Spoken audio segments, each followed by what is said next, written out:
Now let us look at some different concepts and understand more about our relationship with God. Modesty.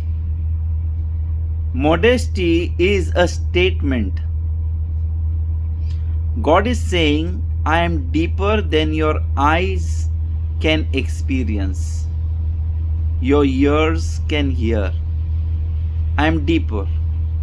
Search for me. Don't define me, and any definition will be wrong.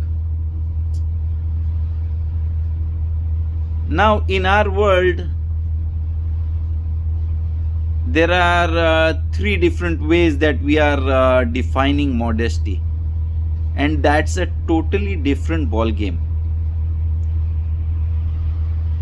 One, we say it's about guilt and shame. It's not about guilt and shame. God doesn't have any reason to be guilty or shame. These are not the right reasons. So modesty is not for these reasons. And a woman who is modest is imitating God. She is making a statement, I am deeper than your eyes can experience. Simple. The other thing is, people start saying it's a male dominated society, the sages were all men, and they forced their woman into modesty. If that was true, then there is victimization. And who do you expect God should pay attention when one is victimized? When we were in Egypt, the Pharaoh was the victimizer and we were the victims. And God came for us. Pharaoh was his creation too, right? But he had to deal harshly with the Pharaoh. So, religion used for victimizing is not Judaism. It cannot be. In the Torah, we have one story. It's not a story, it's just a statement, it's a mitzvah. You shall not plow your fields with a buffalo and a cow and a donkey. So the sages tell us the buffalo has rudimentary stomach and it chews its cud. It will regurgitate the food in its mouth and will chew and will swallow. He'll do it again and again. The donkey doesn't have this mechanism. So the donkey will look at the cow and think that the master is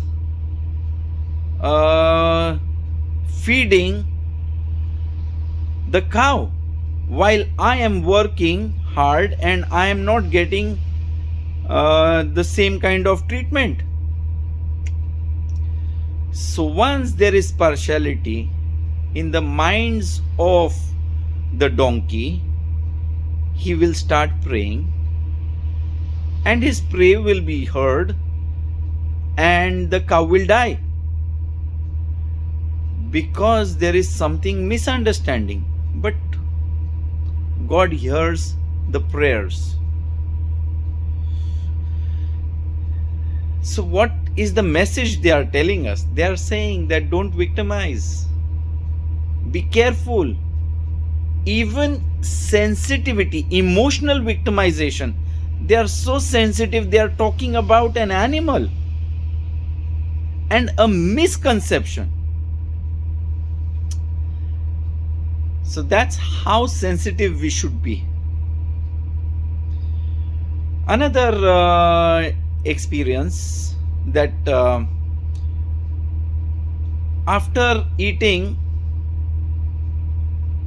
before eating, everybody washes their hands, says the prayer of Netila Diadaim, and then goes and has the meal.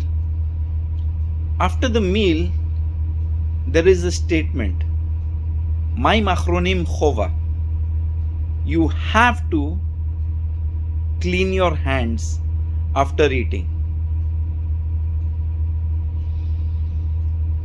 So the sages say in the Talmud that there is the salt of Sodom in the food that will stick to your fingers, and if you put them in your eyes, you will blind yourself. Our Talmud is also hinting something. It doesn't say directly. That's the Jewish way of everything. So what is the story? What's going on? Why Sodom? Why Sodomic salt? Why it goes in my eyes, makes me blind? There might be so many people who are eating and not washing their hands after eating. Where is that Sodomic salt? So now we have to think deeper. They are saying, before you eat, you were hungry. When you were hungry, you could experience somebody else's hunger. That's the time when you do chesed, because you understand the hunger of somebody else. But once you have eaten and you are full and satisfied and happy, then there are chances that you behave like Sodom. That salt of Sodom will blind you. You will become blind to the people who are around you who have not yet eaten. There are hungry people around you. How did you become blind? Just because your stomach is full, don't think that the world is satisfied. So, emotionally, they are teaching you not to behave like Sodom. Sodom was put on a death sentence. We have to learn from Sodom. Why?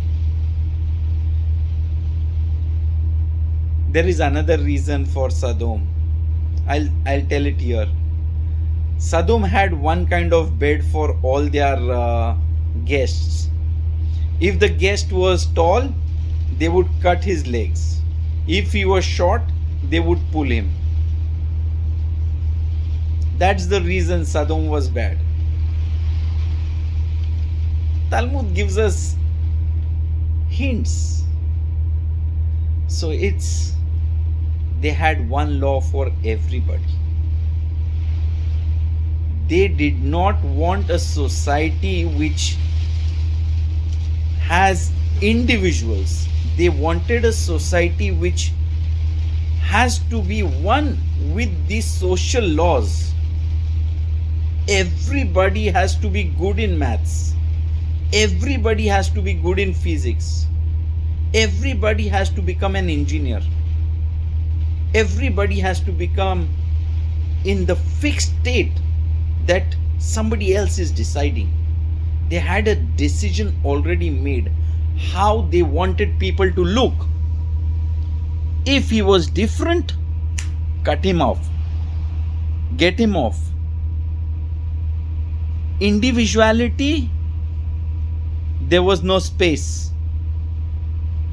If somebody is weaker, no space in my society.